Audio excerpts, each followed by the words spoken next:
I found out my wife has a second profile online, and there, she pretends to be a single woman with no kids. It had the same first name, the same photo, but a different last name. On that profile, she claimed to be single, childless, and living in another city. All the pictures looked carefully edited. No wedding ring, no sign of our daughter, nothing that connected her to our real life. The scariest part was realizing that the account had hundreds of followers, all men. And she replied to every one of them with a kind of ease and confidence I hadn't seen in her for a long time at home. I found out about my wife's second profile by accident. It wasn't even because I was suspicious. I was just bored one night, scrolling through a local Facebook group. Someone had commented something funny, and the profile picture caught my eye. It looked exactly like Emily. Same smile, same brown hair, even the same small scar on her chin. But the name said Emily Sanders. My wife's name is Emily Carter. I thought maybe it was an old account she forgot about. She's not the most tech-savvy person, and she's made new accounts before when she forgot passwords. But when I clicked on the profile, my stomach twisted. Everything about it looked too fresh, too deliberate. The profile said she was single, no kids, lived in Austin, we live in Dallas, and we have a 6-year-old daughter. Her photos looked like the ones she used to post years ago before we got married, except these were edited, carefully, cropped just right so her wedding ring never appeared. Our daughter never showed up in the background. The house looked the same, but every trace of family life was wiped clean. At first, I thought maybe it was some kind of scammer who had stolen her photos. That would have made sense. But then I noticed the comments. Dozens of men leaving heart emojis and flirty messages, and she was replying. Not fake replies either. Real ones. The way she wrote felt like her. Jokes I recognized. Words she actually uses. And that's when I saw it. Her favorite mug, the one with the chipped handle, sitting on the kitchen counter in one of the photos. That was ours. That picture wasn't stolen. It was taken in our kitchen. My chest felt tight. I scrolled faster, looking for something that made sense, but everything I found only made it worse. The page had been active for months. Hundreds of followers. Every picture, every caption made her look like someone completely different, free, confident, unattached. The same woman who, in real life, barely looked up from her phone at dinner anymore. That night, I didn't sleep.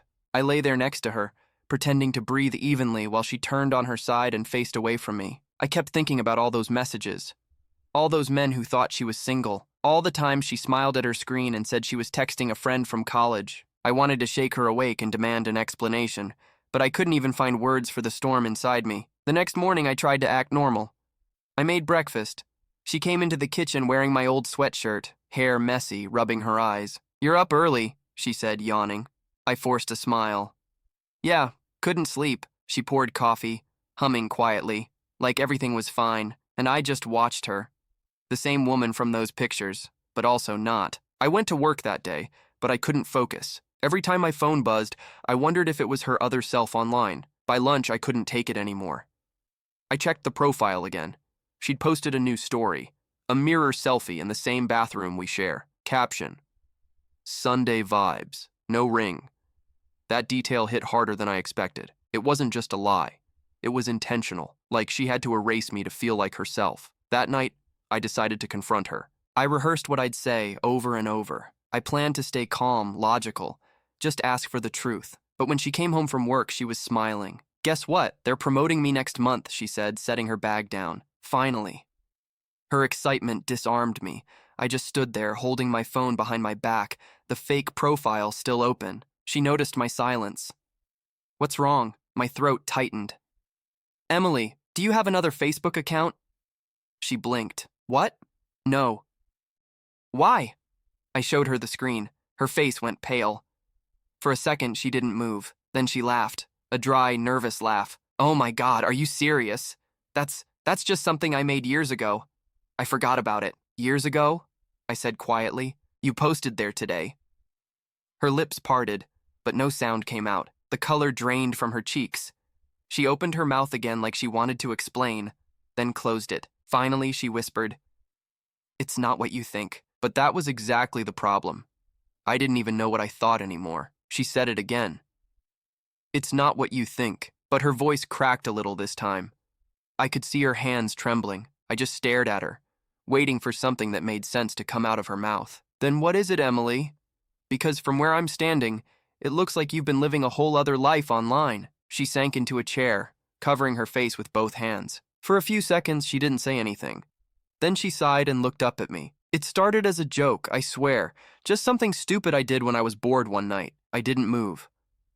"A joke? You've been pretending to be single for months." She winced. "I didn't mean for it to go that far. I just wanted to feel—" She stopped, pressing her lips together. "Feel what?" I asked, my voice sharper than I intended. "Seen," she said finally. "Not as a mom, or your wife, or someone's employee. Just me." Her answer hit differently than I expected. I wanted to stay angry, but something about the way she said it, small, tired, defeated, made my chest tighten. Still, I couldn't let it go. "So you created a fake life? With men commenting on your pictures, flirting with you?" She shook her head quickly. "I never met any of them, okay? I didn't cheat, I just liked the attention. It felt harmless at first, then it got addictive. Every time I posted something, people noticed. They said nice things. No one was asking me about bills or dishes or daycare pickup. Her words made sense, but the pain didn't fade. And what about me? Did you ever think about what it would do if I found out?" She looked down. "No, I guess I didn't think I'd get caught. That part hurt the most." I walked away from her, pacing the kitchen, trying to calm down. Every detail of those fake posts kept flashing through my mind. Her edited photos, the missing ring, the fake city. She'd erased our life one detail at a time. After a while, I sat down across from her. "So what now? You just delete it and pretend it never happened?" "I already deleted it," she said quietly, "as soon as you showed me. It's gone." But that didn't fix anything. The trust was gone too. For the next few days, things between us were strange. She tried to act normal, making dinner, talking about work, but I couldn't unsee what I saw. Every time she picked up her phone, I wondered who she was talking to. Every time she laughed, I thought about those comments online. At night, she reached for me, but I turned away. I wasn't even trying to be cruel. I just couldn't touch her without feeling like I didn't know her anymore. One night, I was putting our daughter to bed when she asked, "Why does mommy cry in the bathroom?" I froze. I didn't know what to say. I kissed her forehead and told her everything was fine, but it wasn't. Emily had been crying quietly for days, thinking I didn't notice. That night, she came into our room and sat on the edge of the bed. "Can we talk?" she whispered. I nodded, even though part of me didn't want to hear more. She told me she'd started that profile last year when she was struggling at work and feeling invisible at home. It wasn't about other men, she said. It was about not disappearing. Her honesty made it harder to stay angry, but it didn't make me feel safe again either. I asked her, "Did you ever think about just talking to me instead?" "I tried," she said, her voice breaking, "but you were always tired or distracted, and I stopped trying because it felt like I didn't matter." That part hit deep, because somewhere inside, I knew she wasn't entirely wrong. I'd gotten caught up in work, bills, routines. Maybe we'd both stopped seeing each other a long time ago, but still. She'd chosen lies instead of honesty. After she went to sleep, I sat alone in the living room, staring at the dark screen of my phone. I didn't even know what I wanted anymore. To forgive her, to leave, or just to understand how we ended up here. The next morning, she left early for work, or at least that's what she said. But when I checked her location on my phone, something didn't add up. She wasn't at her office. She was across town, near a small cafe in a neighborhood she never goes to, and she stayed there for hours.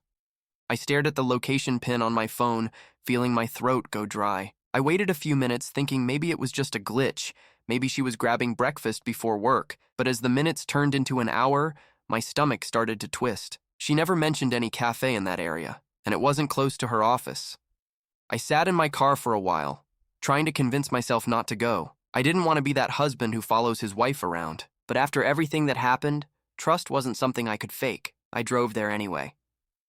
It took about 20 minutes. The cafe was small and quiet, tucked between a bookstore and a florist. I parked across the street and watched through the window. My heart was pounding so hard I could hear it in my ears. She was there, sitting by the window with a cup of coffee, alone at first. Then, after a few minutes, a man walked in. He smiled when he saw her, and she smiled back. That smile hit me like a punch. It wasn't forced or polite. It was soft, familiar, the kind of smile I hadn't seen in months, the one she used to give me. I couldn't hear what they were saying, but it looked comfortable, too comfortable. She leaned in a little when he spoke. He touched her hand once, Not for long, but long enough for my chest to tighten. I didn't go inside. I couldn't. I just sat there, gripping the steering wheel, watching the woman I married act like a stranger. After about 40 minutes, they stood up. He paid the bill, and they walked out together. She laughed at something he said before getting into her car. Then they drove off in opposite directions. I stayed there another 10 minutes, trying to process what I'd just seen. When I finally got home, I didn't know what to do. Every version of the truth felt worse than the last. I told myself maybe it was just a friend, maybe someone from work, but deep down, I knew I didn't believe that. That night, when she came home, I could tell she'd tried to cover her tracks. She walked straight to the shower, her hair damp when she came out. "How was your day?" she asked casually. "Busy," I said, pretending to scroll on my phone. "Yours?" "Same," she said. "Meetings all day." That lie was small, almost invisible, but I felt it like a knife. I didn't say anything. I just nodded, pretending I hadn't spent the morning watching her through a cafe window. The silence between us that night was different, heavier. Every small movement felt loaded. Every glance turned into a question I couldn't ask out loud. By the next morning, I couldn't take it anymore. I opened her laptop while she was getting ready. She'd left it on the kitchen counter. I didn't want to dig, but my hands moved on their own. I went through her emails. Nothing suspicious. But then I checked her browser history. The fake profile was gone, just like she said, but there were new logins, a new account, different username. The same man from the cafe had commented on her photos there too. My vision blurred for a moment. I took a breath, trying to keep myself from throwing the laptop across the room. When she walked into the kitchen, I closed it quickly and forced a neutral tone. "Do you know a guy named Ryan Mitchell?" Her face froze. It was only a second, but that second told me everything I needed to know. She recovered quickly. "Why?" she asked, her voice tight. "I saw you with him yesterday," I said. "At that cafe near Elm Street." Her shoulders tensed. "You followed me?" "I checked your location," I said. "After everything that's happened, can you blame me?" She didn't answer. I waited. The silence stretched between us until she finally said, "Ryan's just a friend. Someone I met at a conference a few months ago. He's been helping me with some stuff at work." "Helping you?" I repeated. "You met him at a cafe 2 hours away from your office." She rubbed her forehead. "I didn't want to tell you because I knew how it would look." "That's because it looks bad, Emily," I said quietly. "It looks like you're hiding something again." She didn't deny it. She just whispered, "I'm sorry." For a second, I thought I saw tears forming in her eyes, but I couldn't bring myself to comfort her. Later that night, after she went to bed, I looked up Ryan Mitchell. His profile was public, and right there in his photos, I saw one that made my stomach drop. It was from 2 weeks ago. Him and Emily at a work event. She was smiling at him the same way she used to smile at me. The caption said, "Always great working with this one. She keeps me motivated." She'd liked the post. I must have stared at that picture for 10 straight minutes, just trying to breathe normally. It wasn't just the way she was smiling, it was how comfortable she looked. Her hand rested on his arm like it belonged there. Her eyes were warm. I hadn't seen that version of her in a long time. I didn't sleep that night. Every time I closed my eyes, that photo came back. The fake profile, the cafe, the lies, it all connected now. Ryan wasn't just a coworker. He was the reason she'd started living as someone else. The next morning, I dropped our daughter off at school and sat in the parking lot for a while, debating what to do. Part of me wanted to print that photo and put it on the kitchen table when she got home. But another part of me, the one still clinging to the hope that I was wrong, told me to wait. That afternoon, I called her office. The receptionist said Emily wasn't in that day. "She took a personal day," she said. A personal day. I checked her location again. She was downtown, near a hotel, that was it. Something in me snapped. I didn't care how pathetic it made me look. I needed to know. I drove there, heart racing the whole way. The hotel wasn't fancy, just one of those business ones with a coffee bar in the lobby. I parked and waited. After 20 minutes, I saw her walk out, and she wasn't alone. Ryan was right next to her. He was carrying a folder. She was laughing at something he said. They looked like a couple who'd known each other for years. I took a photo. I don't even know why. Maybe I needed proof that I wasn't losing my mind. Then she spotted me. Her face went white. "Jason," she said, her voice barely audible. Ryan froze, looking confused. I didn't yell. I didn't make a scene. I just asked, "What are you doing here?" She stammered something about work, about a project meeting, but the words didn't match the panic in her eyes. Ryan tried to step in. Hey man, I think there's a misunderstanding. I cut him off. Stay out of it. People were starting to look. She whispered, please, can we talk somewhere else? I nodded, but I could barely look at her. We drove home in silence. The whole way, she kept her hands in her lap like she didn't know what to do with them. When we got home, our daughter was still at daycare. The house was quiet. I sat at the kitchen table and said, tell me everything. She stood there for a while before sitting down across from me. Her voice shook when she spoke. It's not an affair, she said. At least not physically. I swear. But I've been lying. I know that. I didn't say anything. She continued. Ryan's someone I met through work last year. We started talking about career stuff, but then it turned into personal things. He listened. He cared. And I guess I leaned on him more than I should have. So what was the fake profile for? I asked. She took a long breath. It started before him, but when we got closer, it became a way for me to escape. I didn't post those pictures for random men. I posted them for him. He didn't even know it was me at first. I used a different last name. He found out later, and I deleted everything. Her honesty hit like a punch. I didn't even know what to say. So he's the reason for all of it? She shook her head. No, I am. I let myself drift. I made choices I can't defend. But I never slept with him, Jason. I swear, I wanted to believe her. I really did. But the image of her laughing with him outside that hotel wouldn't leave my head. I asked, did you love him? She didn't answer right away. That pause was enough. When she finally spoke, her voice was small. I don't know. That hurt more than anything else she'd said. I stood up, walked into the living room, and just stared out the window for a while. I could hear her crying behind me, but I couldn't move. After a few minutes, she said, please don't hate me. I know I messed up. I'll do anything to fix this. I turned around. Then you need to cut him off. Completely. No messages, no meetings, nothing. She nodded. I already did, but I could tell she hadn't. Not yet. There was something unfinished in her eyes. That night, I checked her phone while she slept. It felt wrong, but I had to know. Her last message to Ryan was from earlier that evening. It said, he knows. I can't talk anymore. Please don't reach out. And then his reply appeared right under it. I understand. But you don't owe him your whole life, Em. I just sat there staring at that message thread, feeling my chest tighten. You don't owe him your whole life, Em. That line played over and over in my head until it stopped sounding like words and started feeling like a warning. He wasn't letting her go. I wanted to wake her up right then, shove the phone in her face, and demand to know if she planned to leave me. But something stopped me. Maybe I didn't want to hear the answer. Maybe I was too tired to start another war at 2 a.m. I put the phone back where I found it and lay next to her, staring at the ceiling until morning. When she woke up, she acted like nothing had happened. She made pancakes for our daughter, hummed while she cooked, kissed me on the cheek before leaving for work. The same routine as always, except now every gesture felt rehearsed. All day, I waited for a message from her. Something. Anything. But nothing came.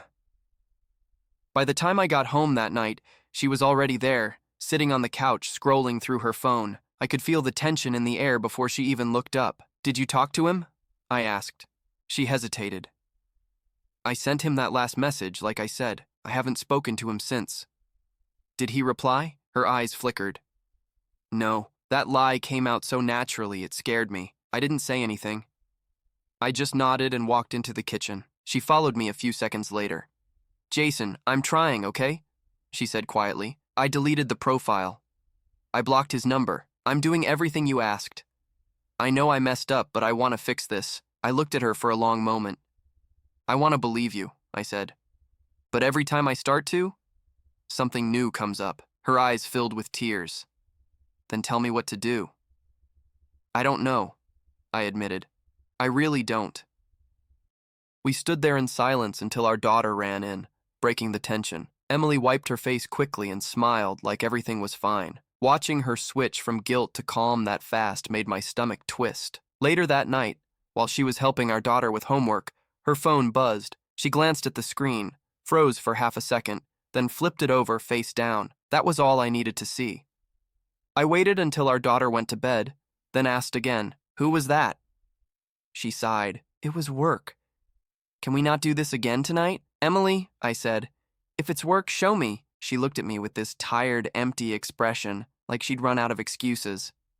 You don't trust me anymore. I wanted to say, you gave me reasons not to, but I didn't. I just turned and walked away. An hour later, I heard the front door open. I got up and looked out the window. Her car was gone. I called her, no answer. I called again, straight to voicemail. Half an hour later, I checked her location. It showed the same spot as before, the same cafe where she'd met Ryan. I didn't even think. I grabbed my keys and drove there. When I got close, I parked down the street and walked. My hands were shaking so badly I had to shove them in my pockets. Through the window, I saw her sitting at their usual table. Ryan was across from her. She looked upset, not angry, not happy, just broken. He reached for her hand, and she didn't pull away. That was enough. I walked inside. The bell over the door rang, and both of them looked up at the same time. Ryan stood up. Jason, listen, don't, I said. Don't talk to me. Emily looked terrified. Jason, please, this isn't what it looks like. I laughed bitterly. That line again? I think I've heard it enough times. The cafe was silent. Everyone was watching, but I didn't care anymore. I turned to her. You said you blocked him. You said you were done. Tears filled her eyes. I came here to end it. I swear. Ryan spoke quietly. She told me it's over. She just wanted to say it in person. I looked at him, at the man who'd managed to undo 10 years of my marriage in a few months, and I felt something inside me just go numb. Then say it, I told her, right now. Say it's over. She looked at Ryan, then back at me. For a second, I thought she wouldn't. Then she whispered, It's over. Ryan nodded slowly, his face unreadable. Take care of yourself, Em. He stood up and left without another word. I didn't say anything else either. I just walked out and waited in the car until she followed. We didn't speak the entire drive home. When we got there, she finally said, You don't have to forgive me. I just need you to know I meant it. It's done. I stared straight ahead, gripping the steering wheel. I want to believe that, I said quietly, but I don't know if I can. She started crying again, whispering, I'm sorry, over and over until her voice broke. And for the first time since this started, I didn't feel angry, just empty. The next few days felt like living with a ghost. Emily moved through the house quietly, careful with every word, every step. Our daughter noticed the difference. Even if she didn't understand it, she'd ask simple questions like, Why doesn't Mommy sing in the car anymore? And I never had a good answer. At work, I pretended to be fine. I smiled when I had to, laughed at the right times, but every time I came home, the weight hit me again. The house didn't feel like home anymore. It was just walls full of silence. Emily tried. I'll give her that. She cooked dinner, packed my lunches, even left notes in my bag like she used to when we were dating. Hope your day's better today. But the notes just made it worse. It wasn't the gesture. It was the memory of who we used to be. One night after our daughter went to bed, she came into the living room holding 2 cups of tea. She sat down next to me, careful to leave some space. Can we talk? I nodded, even though I already knew where it was going. I've been thinking a lot, she said, about why I did what I did. I know I hurt you, and I know sorry isn't enough, but I'm still going to say it. Her voice was calm, almost too calm. I could tell she'd rehearsed it. I don't expect you to forget it, she continued, but I want to fix what's left. I want us to start over even if it's small. I looked at her. Start over how? Therapy, she said. Together, or even separately at first. I already found someone. I can book the first appointment if you want. Part of me wanted to say no. I didn't think some stranger could rebuild what she'd destroyed, but another part of me, the one that still saw the woman I fell in love with, didn't want to give up completely. So I said, okay, we can try. The relief in her eyes was immediate. She reached for my hand, and for a second I let her hold it. It felt strange, familiar but foreign, like touching a memory. For the next few weeks, things got calmer. Not better, but quieter. We started therapy. She deleted every social account she had, even her main one. She showed me her phone whenever I asked. It almost felt like progress. Until one evening, something small shattered it again. I was doing laundry when I noticed one of her blouses still smelled like cologne, not mine. I didn't say anything right away. I just tossed it aside and waited until she got home. When she walked in, I asked, Were you out with someone after work? She looked caught off guard. What? No. I just stayed late. I held up the blouse. Then explain this. Her face changed instantly. Guilt, fear, frustration all mixed together. Jason, it's nothing. I hugged a coworker goodbye after a meeting. That's all? A coworker? I asked. Which one? She hesitated. You don't know him. I almost laughed. You hear yourself? That's exactly what you said about Ryan. She sighed. It wasn't him, okay? I haven't seen or spoken to him since that day at the cafe. Then who was it? She rubbed her temples. You're turning everything into proof of something that isn't there, and you're giving me reasons to doubt you every single day, I said, my voice rising. You lied for months, Emily. You built a fake life. You met a man behind my back. Now you smell like cologne. And I'm supposed to believe it's just from a hug? Her eyes filled with tears. I don't know what else I can do to make you trust me again. Maybe nothing, I said quietly. She froze. What do you mean? I mean, maybe we've reached the point where there's nothing left to fix. The words came out colder than I expected, but once they were out, I couldn't take them back.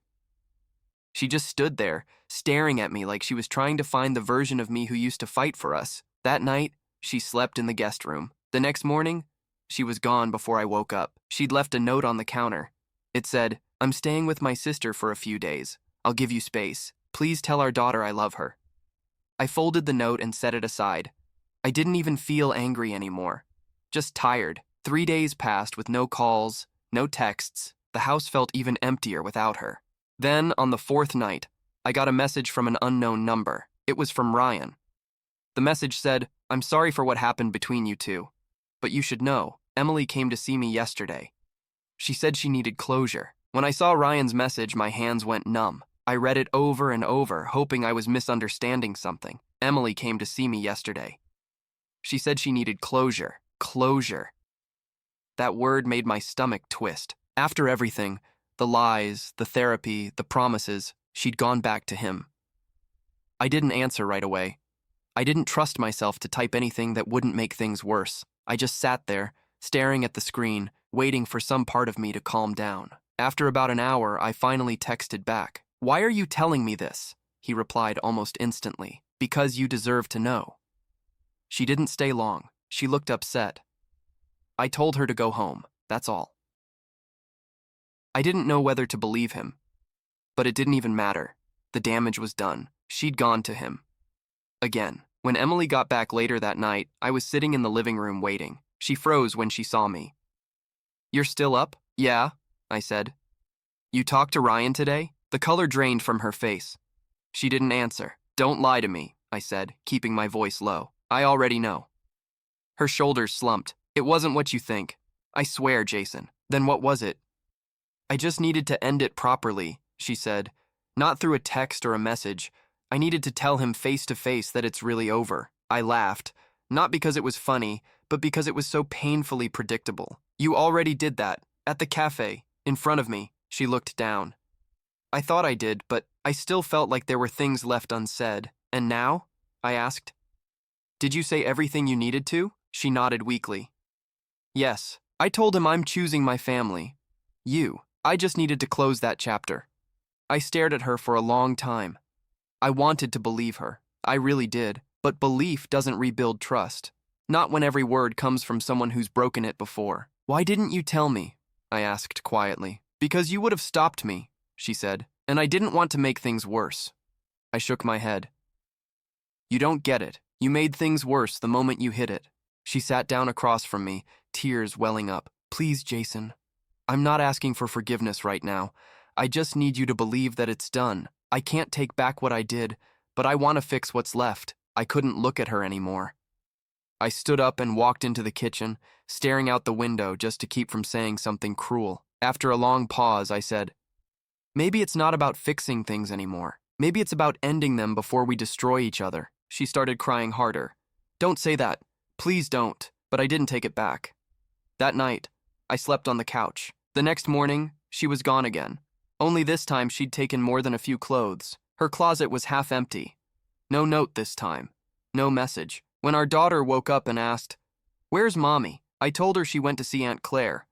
She smiled and went back to her cartoons. She had no idea that her world was splitting apart right in front of her. The next few days were quiet. I didn't hear from Emily at all. No calls, no texts, nothing. I started to wonder if she was actually gone for good this time. Then, one evening, there was a knock at the door. When I opened it, she was standing there. Eyes red, hair messy, holding a small suitcase. "Can we talk?" she asked. I stepped aside without saying anything. She came in, set her bag down, and looked around like she wasn't sure she was allowed to be there. "I stayed at Claire's," she said. I needed time to think. I nodded. "And?" "I'm going to stay there for a while," she said quietly. "Not because I want to leave you, but because I think we need space. Real space." I didn't argue. I just asked, "Is this about him?" "No," she said firmly. "It's about me. I've spent so long being someone else, your wife, a mom, a co-worker, whatever version people needed me to be, that I forgot who I was, and I made awful choices because of that." Her honesty cut deep because it didn't sound like an excuse. It sounded like truth. I said, "So what happens now?" She looked down at her hands. "I don't know. Maybe we take time apart. Maybe we find our way back later. I still love you, Jason. But I can't ask you to love me right now. Not after everything." I didn't realize I was crying until I felt the tears hit my shirt. I wanted to reach for her, to hold her one last time, but I didn't. Instead, I said, "Then go, figure out who you are. Just don't forget who you hurt getting there." She nodded slowly, whispered, "I'm sorry," and walked out. When the door closed, the silence that followed felt final. The house felt different after she left. Not just empty, but hollow in a way that echoed. Every sound stood out. The refrigerator hum, the floor creaking when I walked past our room, the quiet of the mornings when she used to hum while making coffee. For the first week, I tried to keep busy. I focused on work, took our daughter to school, cooked simple dinners. I told her Mommy was visiting Aunt Claire to help her with something important. She accepted it without much question. Kids believe what they need to believe. At night, though, everything slowed down. I'd catch myself scrolling through old photos on my phone. Vacations, birthdays, random selfies she used to take with me before everything went wrong. There was one picture that hurt more than the rest. Her sitting on the kitchen counter, barefoot, wearing my hoodie, laughing about something I can't even remember. I kept staring at it, trying to remember what that version of us felt like. A couple of times I almost texted her. I wanted to ask how she was, if she was sleeping, if she missed home, but I didn't. Every time I reached for the phone, I thought about Ryan's message and stopped. A few days later, Emily finally called. Her voice was soft, careful. "Hey, how's everything?" "Fine," I said. "You?" "I'm okay," she said. "Just trying to figure things out." There was a long pause. I could hear her breathing, like she wanted to say more. "I've been seeing a therapist," she said finally. "Not the one we went to together. Someone new. It's helping." "That's good," I said. "I want to keep working on myself," she continued. "I'm not asking to come back. I just want you to know I'm not giving up." Her words were steady, but I could hear the pain underneath. I wanted to say something kind, something that didn't sound bitter, but all that came out was, "I don't know what to say anymore, Emily." "Then don't say anything," she whispered. "Just listen." So I did. She talked about her sessions, about how she was learning to take responsibility instead of running away. She said she missed our daughter's laugh, the smell of pancakes in the morning, the feeling of being home. When she said home, her voice cracked. After we hung up, I sat there for a while staring at the wall. For the first time, I didn't feel angry, just sad. Not because she'd left, but because I finally understood why she did. A few days later, she asked if she could see our daughter on Saturday. I said yes. When she came to pick her up, it was strange. She looked like herself again. Not the version I'd been fighting with, not the woman from the fake profile, but the one I fell in love with years ago, calm, softer. Our daughter ran into her arms, laughing. Emily hugged her so tightly it almost looked like she was trying to hold her life together with that single embrace. "Hey," she said to me quietly. "Hey," I replied. We stood there for a second, awkward and polite, before she asked, "Can we talk for a minute?" We went outside and she said, "I'm not asking for answers right now. I just need to know if there's still a chance, someday. Not today, just someday." I didn't answer right away. The old me would have said yes, but the person I'd become, the one who'd lived through months of lies and silence, needed time too. "I don't know," I said honestly. "I'm not ready to think about someday." She nodded, swallowing hard. "That's fair, Before she left, she looked at me and said, "I never stopped loving you. Even when I didn't know who I was, I didn't say it back. Not because it wasn't true, but because love didn't feel like enough anymore." That night, the house was quiet again. I poured myself a drink and sat by the window, watching the lights from the street flicker across the walls. I thought about everything. The lies, the pain, the truth we'd both ignored for too long. And for the first time in months, I didn't feel desperate or broken, just still. Like maybe this was what healing looked like. Not forgiveness, not forgetting, just learning to live with what's left. A week later, I got a message from her. It wasn't long. Just, "I'm proud of you, Jason. Even if we don't find our way back, thank you for letting me try to be better." I stared at it for a long time before replying, "I'm proud of you too. Take care of yourself." No anger, no bitterness, just the truth. Maybe that was the closest thing to closure we'd ever get.